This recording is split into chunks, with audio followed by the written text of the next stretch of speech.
Hello बच्चों, welcome to education hub.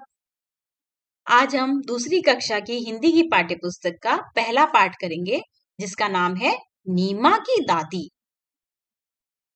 नीमा दोपहर में 2 बजे स्कूल से लौटती है। अब नीमा स्कूल जाती है तो स्कूल से उसकी छुट्टी कब होती है?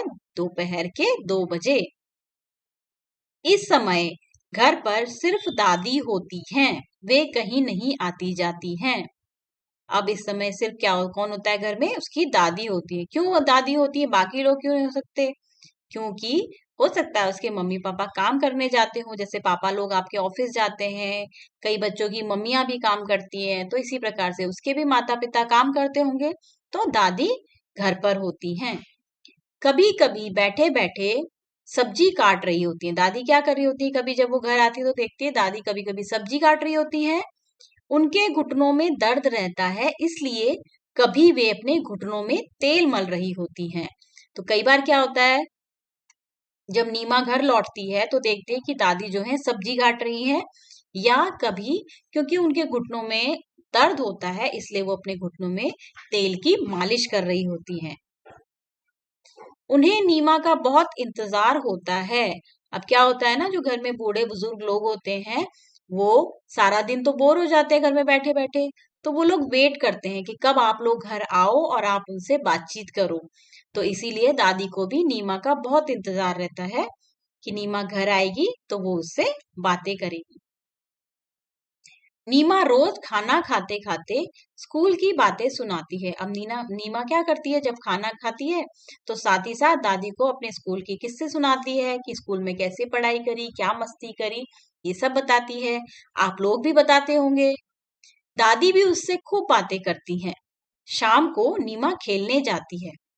अब दिन में खाना खाने के बाद थोड़ी देर रेस्ट करने के बाद शाम को जिस प्रकार सारे बच्चे खेलने जाते हैं, ऐसे ही नीमा भी खेलने जाती है।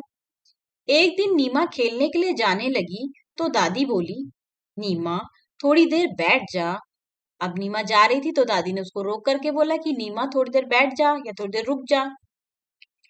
क्यों? नीमा पलट कर बोली। अब नीमा ने पूछा, क्यों रुक जाऊं?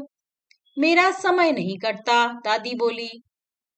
नीमा रुकी, फिर दौड़कर दादी की चप्पलें ले आई और बोली, दादी आप भी मेरे साथ खेलने चलिए, खेलने में समय बहुत जल्दी कटता है।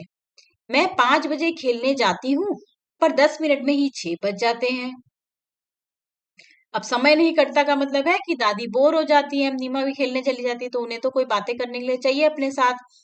तो उन्होंने कहा कि मेरा समय नहीं कटता, तो नीमा ने क्या किया, नीमा भाग कर गई और दादी की चप्पल लेके आ गई कि दादी आप भी मेरे साथ खेलने चलो, क्योंकि खेलने में समय बहुत जल्दी कटता है। अब वो कहती है कि मैं 5 बजे खेलने जाती हूँ और 10 मिनट में ही 6 बज जाते हैं। दादी जोर से हंसी, फिर वे दोनों खेल के मैदान की ओर चल पड़े। ठीक है बच्चों, इसी के साथ ये पाठ समाप्त होता है। अब हम इसकी एक्सरसाइज पढ़ लेते हैं। अब इसमें आपको उत्तर बोलकर बताना है कि नीमा की दादी घर पर ही क्यों रहती होंगी। क्योंकि नीमा की दादी बूढ़ी हो चुकी हैं, उनके घुटनों में भी दर्द रहता है, इसलिए वो घर पर ही रहती होंगी। मैदान में जाकर दादी ने क्या किया होगा? मैदान में जाकर दादी बच्चों को खेलता हुआ देखकर खुश हुई होंगी, या फिर हो सकता है उनको अपनी ही उम्र के वहां पर और लोग मिल गए हों तो उनके साथ उन्होंने बातचीत की होगी। नीमा कहती है, मैं 5 बजे खेलने जाती हूँ, पर 10 मिनट में ही 6 बज जाते हैं। क्या आपके साथ भी ऐसा होता है? बिल्कुल होता है ना? आप लोगों के साथ भी ऐसा होता है? तो जवाब में आएगा हाँ। क्योंकि जब भी हम अपने मन का काम, अपने मन पसंद कोई काम करते हैं तो हमें लगता है कि समय जो है बहुत जल्दी भाग रहा है। आप स्कूल से घर जाकर अपना समय कैसे बिताते हैं? अब सभी बच्चों का अलग होगा। आप लोग क्या करते हैं? घर जाकर हाथ पांव धोते हैं, फिर उसके बाद कपड़े चेंज करते हैं, लंच करते हैं, बातें बताते हैं घर में सब, जो स्कूल में सारी बातें हुई वो सारी बातें बताते हैं, फिर थोड़ी देर रेस्ट करते हैं, फिर उसके बाद शाम को खेलने चले जाते हैं। ठीक है ना? इस कहानी में कौन कौन है? इस कहानी में नीमा और दादी हैं। नीमा और स्कूल की बातें अपनी दादी को बताती हैं। आप स्कूल की बातें किसे बताते हैं?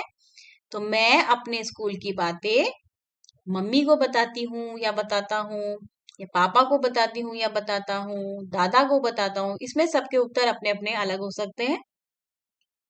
इस कहानी में नीमा और दादी हैं। न और द से शुरू होने वाले कुछ शब्दों की सूची बनाए। तो न से शुरू होने वाले शब्द यहाँ लिखे जाएंगे, जैसे नकल, नहर, नगर, कुछ भी हो सकता है जो आपको पता है आप वो लिखेंगे। द वाले शब्द हैं दवात, दरवाजा, ठीक है। इसी तरीके से आप अपने लिखेंगे शब्द यहाँ पर। अब यहाँ पर एक एक्सरसाइज दी गई है। यहाँ पर आपको बॉक्स के अंदर कुछ अक्षर और मात्राएं दी गई हैं। बाहर आपको चित्र बना रखे, तो आपको अक्षर और मात्राओं को जोड़कर इन चित्रों का नाम लिखना है। जैसे कि ताला बनाना हो तो पहले हम त लेंगे, फिर आ की मात्रा, फिर ल, फिर आ की मात्रा, तो बन गया ताला। इसी प्रकार चना, चरखा, चाबी, नाच, बस, घर और इमारत। राइट। कुछ अक्षर छूट गए हैं, उन्हें लिखिए। अब आप देख रहे हैं ये एक रेल है, ट्रेन बनी हुई है, रेलगाड़ी है, उसके डब्बों में कुछ अक्षर छूट गए हैं, वो आपको लिखने हैं। अ लिखा है तो अ के बाद आ, इ, ई, उ, ए, ओ, औ, अंग, ठीक है। उसी प्रकार आप इसको फिल करेंगे। कहानी में इंतजार शब्द आया है, तो इंतजार में जब ऊपर एक बिंदी लगाई जाती है तो वो बनता है इंतजार। तो उस बिंदी को बोला जाता है अनुस्वार। अक्षर के ऊपर लगने वाली बिंदी को अनुस्वार कहते हैं, ठीक है। तो अब यहाँ पर अक्षर समूह दिया गया है, यहाँ पर अनुस्वार लगाने पर जो शब्द बना और उसका यहाँ पर चित्र दिया गया है। तो जिस प्रकार सख पे जब स के ऊपर हम बिंदी लगाते हैं अनुस्वार की, तो वो बनता है शंख। पतंग में जब त के ऊपर बिंदी लगती है तो बनता है पतंग। बदर पे जब प के ऊपर बिंदी लगती है तो बनता है बंदर। आप सुन रहे हैं, न का साउंड आता है इसमें। मदिर में जब म के ऊपर बिंदी लगती है तो बनता है मंदिर। अंगूर में जब अ के ऊपर बिंदी लगती है तो बनता है अंगूर। ठीक है बच्चों, यहाँ मैंने एक्सरसाइज के क्वेश्चन आंसर भी लिखे हुए हैं, अगर आप चाहते हैं तो आप इससे भी राइट डाउन कर सकते हैं।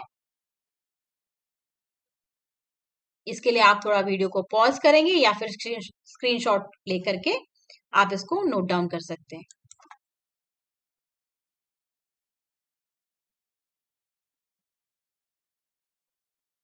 ये देखिए जिस प्रकार यहाँ पे शब्द बनाए हैं, ताला, चना, चरखा, चाबी, नारी, बस, घर, इमारत। इसमें अ, आ, ई, उ, री, ए, ओ, औ, ठीक है ना, औ तक बना है इसमें। देन उसके बाद यहाँ पर देखिए त के ऊपर अनुस्वार की बिंदी लगी तो पतंग, बंदर, मंदिर, अंगूर, ठीक है। इसी प्रकार आपको बुक में पेंसिल की सहायता से लिखना है। तो इसी के साथ हमारा पहला चैप्टर समाप्त होता है। आई होप आपको ये चैप्टर समझ आया होगा। अगले चैप्टर के लिए हम अगली वीडियो में मिलेंगे। बाय बच्चों।